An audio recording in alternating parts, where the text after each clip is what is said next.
السلام علیکم رحمۃ اللہ وبرکاتہ۔ ایم کے کلاسز میں آپ کا خیر مقدم ہے، استقبال ہے۔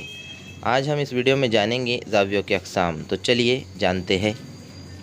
زاویہ ایک مشترک نقطے سے جب دو شعاعیں نکلتی ہیں تو زاویہ بنتا ہے۔ جو نقطہ ہے اسے راس کہا جاتا ہے اور جو شعاعیں ہیں جو نکلی ہے اس زاویے کے بازو کہلاتی ہیں۔ زاویوں کے اقسام 6 ہوتے ہیں: حدہ زاویہ، قائمہ زاویہ، منفرجہ زاویہ، زاویہ مستقیم، زاویہ معکوس، مکمل زاویہ۔ یہ 6 اقسام زاویوں کے ہیں۔ حدہ زاویہ ایسا زاویہ جو 90 ڈگری سے کم ہوتا ہے، اسے حدہ زاویہ کہتے ہیں۔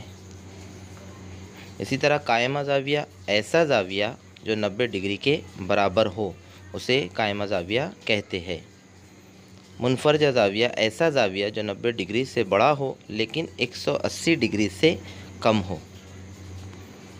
زاویہ مستقیم ایسا زاویہ جو 180 ڈگری کے برابر ہو، 180 ڈگری کے برابر ہو۔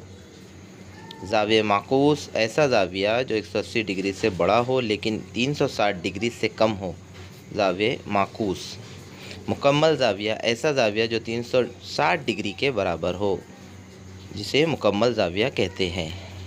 شکریہ یہ ویڈیو دیکھنے کے لیے۔